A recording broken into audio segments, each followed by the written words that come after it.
So, one request, may I touch your healing hands? These are hands with divinity, and a touch heals. Some people are born with that healing touch, but others imbibe and inculcate it. How do we do that? So one thing I will tell you very frankly, what as students we observe, your prime focus was to heal and nurture and nourish. It has never been money. My teachers, they said the moment, one day I asked a great professor, when we were in a hall, he was discussing a particular surgery, and somebody asked, what is the real indication for the surgery? He said, here I have a slide, but I don't want to show it. I didn't want to show it, but then now that you ask, I will show. And he put that slide, and there was the dollar sign.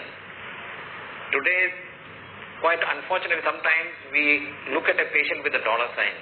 But then when we look at him as a human, and when we look at him with one rule, do unto others as you would have others done unto you.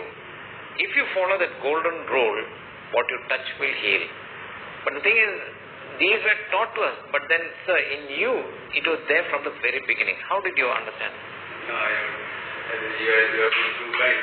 The thing is, as you rightly said, if a doctor runs after money, he can never be successful. Yes. He may make money, but I don't think he will have peace. Yes. At the end of the day, when he goes home and sits alone and wonders what he has done that day and what he has done, there will always be a guilt in it. Yes, yes. If he has done a surgery, that it was not indicated. Which a crime the patient may not know, he knows. That crime will really automatically slowly kill him. It's mental. And the number two is, as you rightly said, everyone loves money. Money is honey. An old man's, and a rich man's jokes are always funny.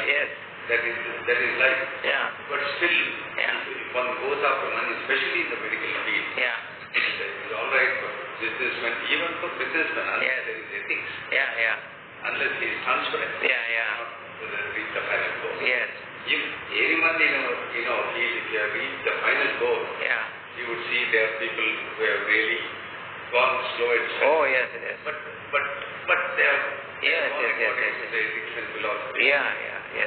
The hypocrite is both in its own way, gives in detail what one has to do. One may not be able to follow all the 10 ethics and philosophy which is given in the world. But still, we must live up to our Today, the disintegration of the downfall of our profession is our own. Because it is our own doctor speaking.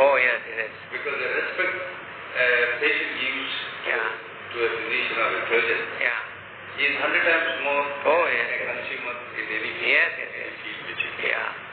So we must take that into sight that God has given you this gift. God has been kind in making you a doctor. And your parents have worked for it. Your teachers have worked for it. And it is up to us to give back to the society. Unless you give back to the society, you are not a human being. You remain an animal. So one thing I know, but the thing is, one day I also probably, I have my own bad points too, because I will frankly tell you, I came across, and I will not name names, but I came across an ophthalmologist. So much of surgeries he was doing in the government hospital, so much of laser surgeries, this, that, so many things. I said, many of them are affordable patients whom, if you tell, they may come to the private as well. But what words he said, it stabbed and made an indelible mark in my heart. And that is, he said, well, if you operate in the commercial way, you will fill your commercial bank. But here, when you do a lot of good in the government hospital, you are filling your spiritual bank. Why? To buy the things money can't buy. And what are they? Number one, a long professional career, good children, caring family, and a standing in the society. These are things which are gifted to you by the good that you do. And I've seen, sir, all that has been showered upon you in abundant measure for all the good that you have done. Why? Because I've seen tons and tons of patients during my undergraduate days. The number of patients that you have operated in a government hospital is incomparable. And the care, kindness and solace that you give hapless suffering patients is uncomparable.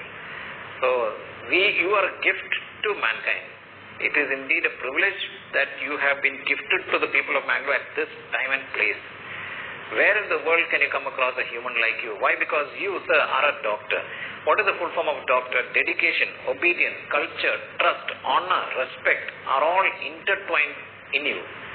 And in that regard, for us, you have been for us a walking embodiment of excellence, professionalism, culture, and greatness. No, Dr. David, we have been, as I told you, we have been too kind with words because for anyone, it is a God-given gift. Yes. Somebody has done some good work. Yes, yes. God blesses them, not only God blesses them. Yeah. God gives that. Yes, yes.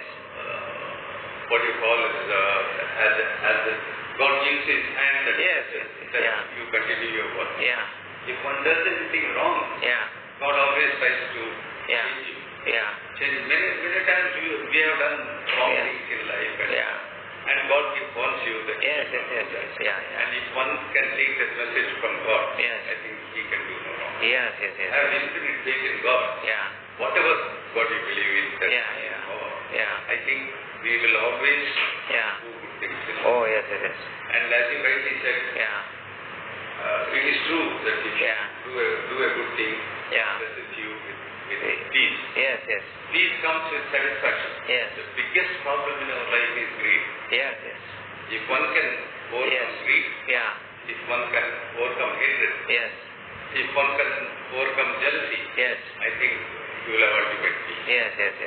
If one is greedy, that as you rightly said, there is enough in this world for every man's need, but there isn't enough even for a single man's greed. Oh, yes. So you will have to really overcome that greed, and that is a God-given gift. Yes.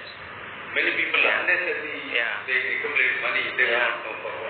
At the end of it, we take nothing. We take nothing. Yes. We take nothing. Yeah. So you take some of the businessmen, some politicians, even some of the doctors. For any profession, they have so much of money, but they do not understand the go. And the children will fight for it. Yes. And so that will be the tragedy of it. Yes. So do whatever good you can. To God. Wonderful, sir. I hope these words are inspiring to all the generations of postgraduates which will witness this talk. Thank you. Thank you, Devan. It has been a pleasure talking to you. You have been a great host. So, words